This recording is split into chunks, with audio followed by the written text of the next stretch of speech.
The funny thing is that everybody wants to be approved to be pre-approved for a PenFed credit card, right? And sometimes you make big mistakes, and sometimes people actually apply improperly. So in today's conversation, I want to actually reveal all the secrets. So let's talk about PenFed credit card pre-approval.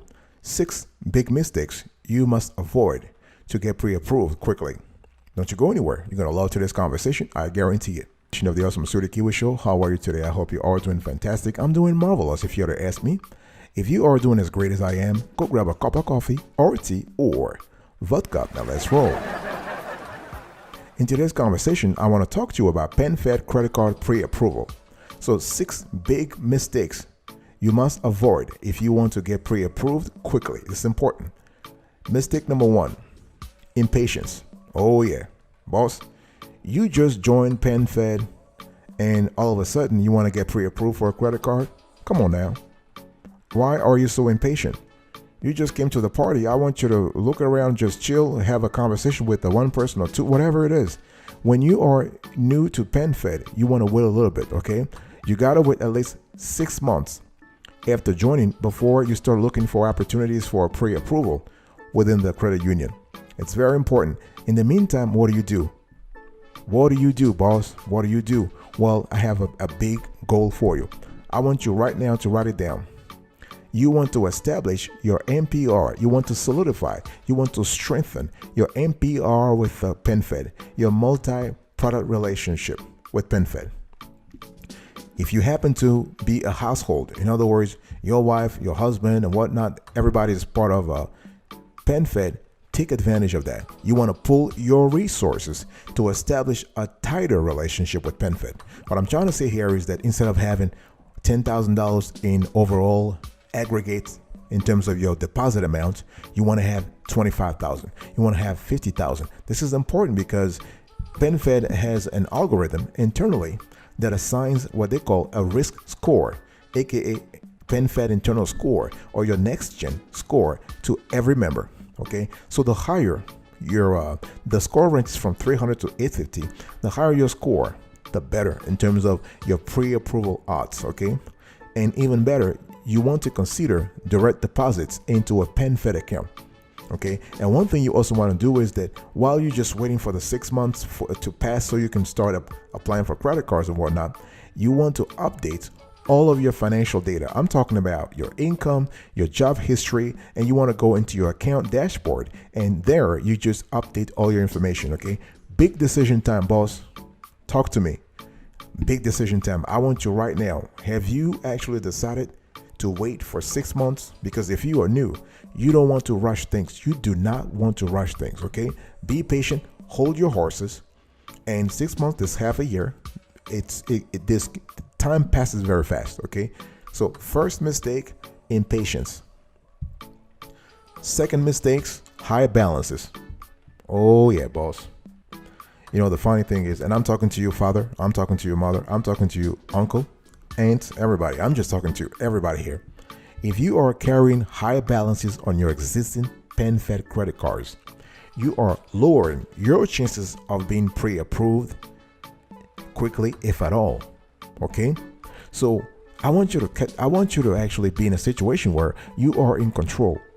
I don't want your ass to be rejected or to be denied, whatever. No. So if you are carrying high balances, this is a big mistake, because we are speaking about what? When we talk about high balances, we are speaking about what? A high credit utilization ratio. That's what it is, right? In other words, you are charging whatever on the card, on whatever the card that you have, and you're not making full payments at the end of the month. People have many reasons why they actually like to carry balance. I don't, but to each his own or her own.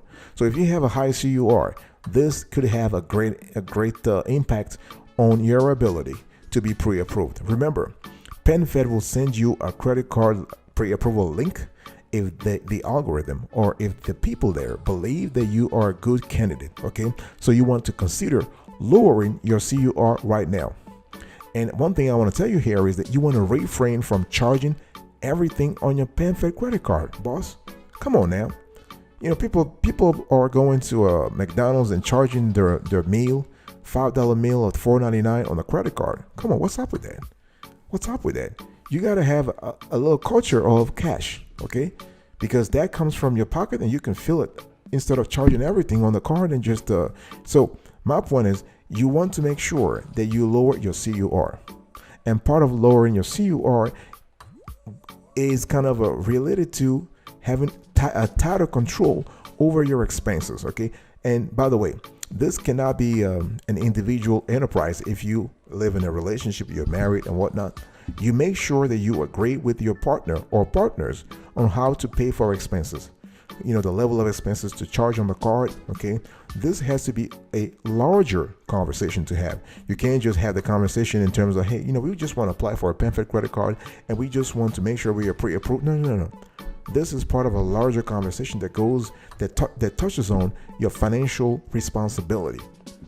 So bottom line is, remember that your CUR accounts for 30% of your FICO score. So you want to lower that, okay? Credit card. What is your decision right now? Do you have PenFed credit cards right now? Talk to me, boss. If you have PenFed credit cards, what is your balance? What is the outstanding balance on those credit cards? Are they high? Are they low? What is your CUR?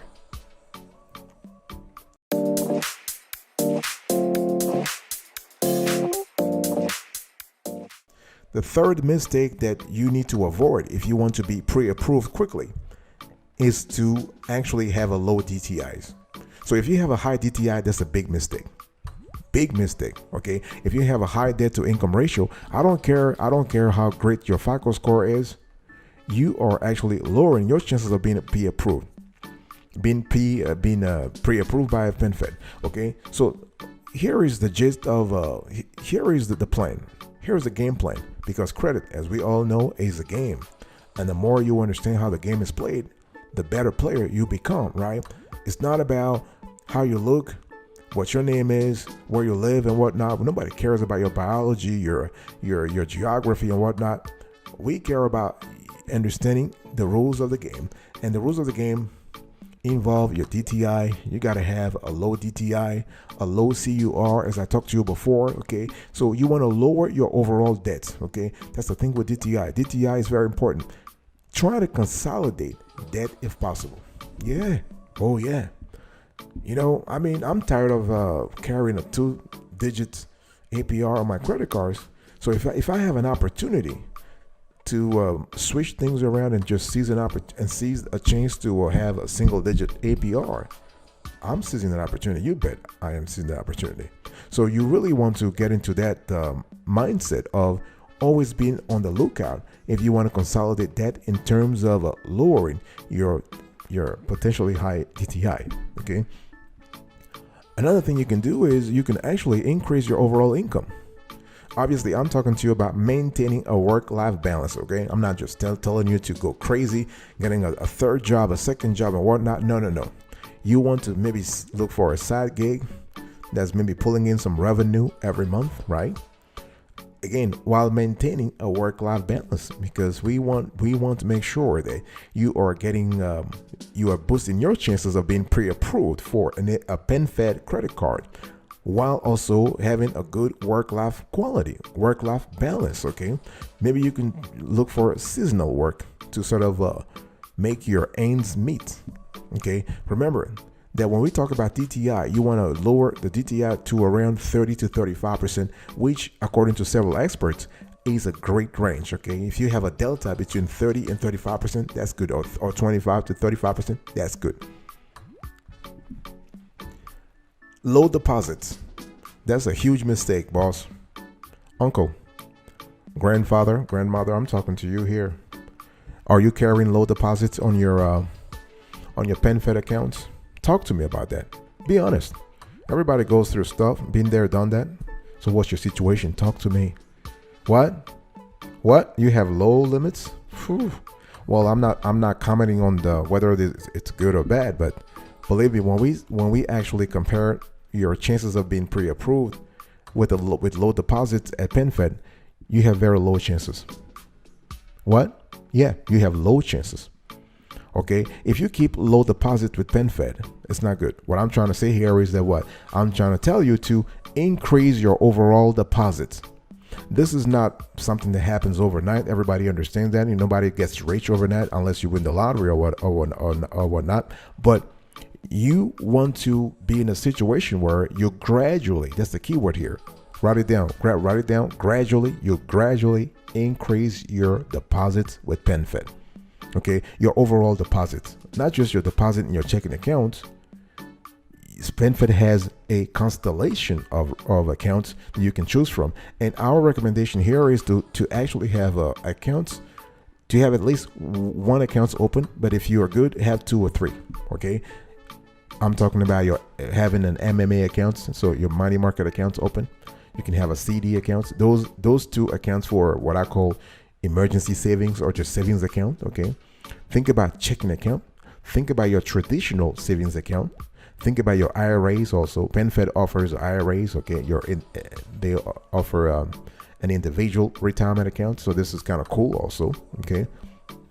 And as I was saying earlier, when we talk about beefing up your deposits with PenFed, you got to think about having direct deposit at the PenFed. Okay.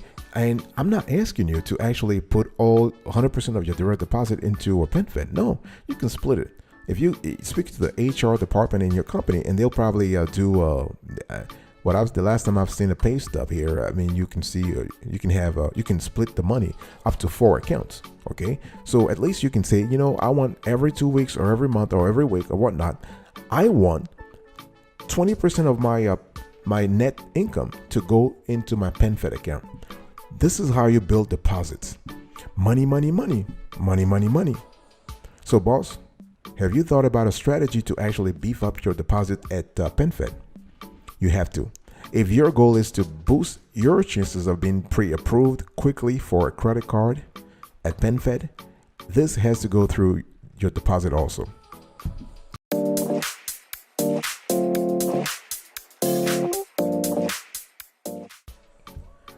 The next mistake that I see we have seen a lot of people make is no communication. They just became a member and that's it. Come on, boss. I mean, if you don't talk to me, I mean, this is just a pure logic. This is a country logic. If you don't talk to me, I don't talk to you. Okay? What's up with that? I want you to communicate with PenFed. Hey. Communicate.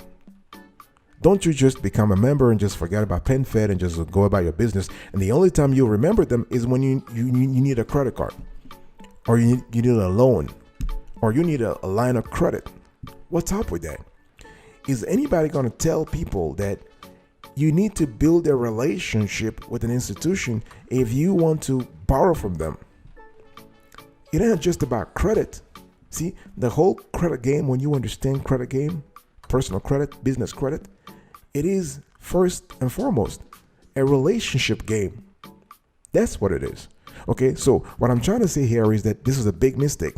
You need to communicate with PenFed. I'm not telling you to pick up the phone and just talk to them like, blah, blah, blah every day or whatever. Can we go to happy hour together? This is Thursday. They have 20% off on the mojitos. I'm not talking about that. I'm telling you to update your financial information online whenever there is a change in your financial information. See, you just received a bonus at work. 20 grand, 25 grand, 10 grand, 100 grand. You are just banking. Well, listen, if you're banking, you need to update your information on PenFed dashboard so that they know that you are doing great, that you are doing better than you were doing 20 years ago or 10 years ago or 15 years ago or 6 months ago or whatnot. If you don't want to go online or go through the app, the PenFed app, and update your info, you can call and do it via a rep. It's important when we talk about updating your information, your financial information. I'm talking about your income. So anytime your income goes up, you want to update that. Anytime you change jobs, your job history. Obviously, when you change jobs, you hopefully making more money. If you have lower expenses, if you have fewer expenses, you want to update that. Why? Because this accounts for what we call a DTI, right? And you make sure that whenever you actually updates on PenFed system, be ready to back that up. If they ever ask you, be ready to provide pay stubs, to provide bank statements, to provide, I don't know, like whatever it is, whatever the updates relate to, make sure that you're able to provide that substance. You need to be able to substantiate that. So big decision time, boss, big decision time. Are you communicating with PenFed? When was the last time? Don't look around. I'm talking to you. Be honest with me. Be real. When was the last time you spoke to PenFed? I'm not talking to you about calling them for a credit card or a loan. Just you having a change in your life, in your financial life, and calling them to keep them abreast, keep them in the loop. When was the last time? All right, I'll be right back right after this. Don't go anywhere.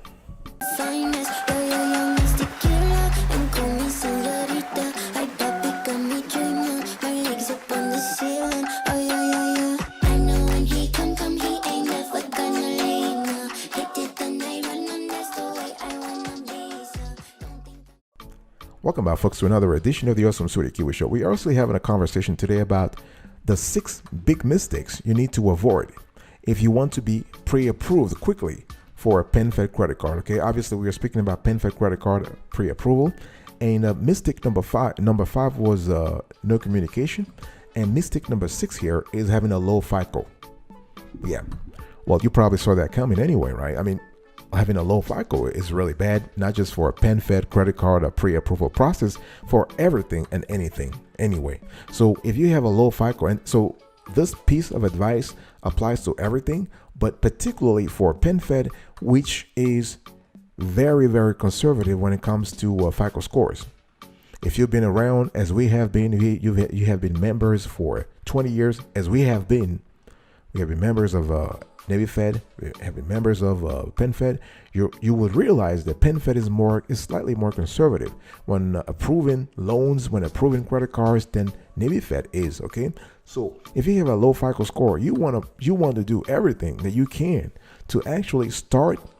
You need to keep the ball rolling so that you are in a position where your FICO score is at least acceptable. Okay, it's decent, very important.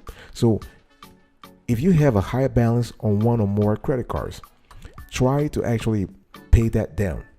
We spoke earlier about credit utilization ratio. It has an important role when it comes to your low FICO. If you have a missed payment lurking on your reports, you don't want that. You want to kick that out. You want to actually remove that. You want to mop it out as soon as possible. Okay, missed payments, really not good. You don't want to be in a position where you are missing payments. Boss, I'm talking to you. Why are you just ignoring me? I'm talking to you. I mean, if you have a low FICO score, your ass will never be pre-approved for a PenFed credit card. So I'm talking to you, and I want you to listen. This is what it is. This is what it is. If you have been a victim of identity theft, or you have a mixed credit file that is dragging you down, hey, fix that. Speaking of which, how can you fix this if you have no idea what's in the credit report in the first place? Is anybody going to tell Michael that he needs to start monitoring his credit report? Or tell Tanya or tell Letitia? Let's get real here. The bottom line is you need to start sign up for certain websites, including annualcreditreport.com. Okay, we have Credit Karma, we have NerdWallet, we have Wallet Hub. Those are places where you can actually get a copy of your credit report for free. Okay, for free. Don't you walk around and tell me that you don't want to pay. No, I don't want your cheap ass to give me excuses. Okay, it is free. So go out there and just get that, and so you know exactly what you are actually lacking in terms of FICO score. Have you been spending too much on social activities recently? This can also actually increase your expenses, and this could have an effect. I mean, if you don't pay down the expense, if you don't pay it off, that expense will actually cripple your CUR. If you applied for new credit recently, if there is a default judgment and you don't know it, so there is a constellation, folks. There is a constellation of things that actually could have a bigger effect, a bigger negative effect on your FICO score.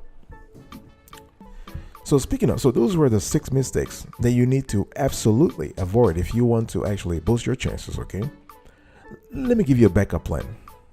In other words, hey, listen, if you don't get pre-approved for a PenFed credit card, there are other things you can do. The whole thing is knowing when is the best time to apply for a new credit card.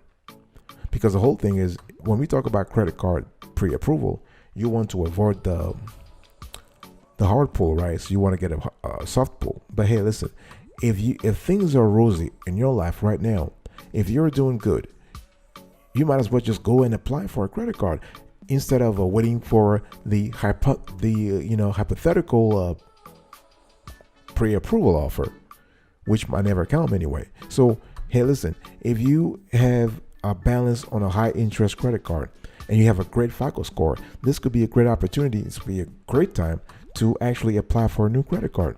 Yeah. Okay. And if you're planning a big purchase, you can apply for a credit card through PenFed or another issuer anyway. And because you can actually benefit from the miles or the perks or the cash back and whatnot, depending on what the card has. Okay.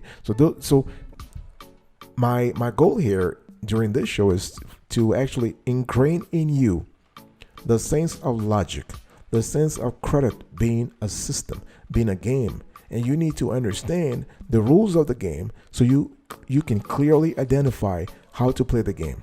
Okay, it's very important. So when we talk about backup plan, big decision time. What is your backup plan, boss? Cuz, mother, father, I'm talking to you, sister, brother. I want you to answer me. What is your pre-approval, your PenFed credit card pre-approval game plan? You gotta have a game plan, don't you? So what is your game plan? Big decision time. Have you thought about it? Those are questions that are important. Okay, because not everybody qualifies for pre-approval, so you need to have a backup plan. And the backup plan is just going and just applying and having a hard pull on your credit. But if you have a high FICO score, that's fine anyway. That's fine. But the bottom line is you need to have a plan. And please don't do things randomly. Do not apply for credit cards from PenFed or other issuers randomly. You need to plan those things. Don't you just jump on the first credit card website that you see and say, listen, you know what? I think this is a great card for me. I'm just going to apply. No, it takes time. It takes preparation.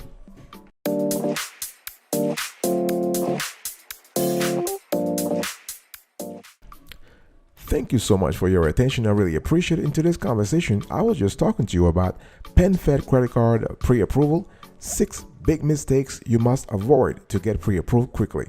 Number 1, impatience. Number 2, high balances. Number 3, high DTI. Number 4, low deposits. Number 5, no communication. Number 6, low FICO. Number 7, well, actually there are 6 mistakes, and the last part is the backup plan. But yeah, it is what it is. Thank you so much for your attention. I really appreciate it. I will see you next time, but until then, remember, stay marvelous.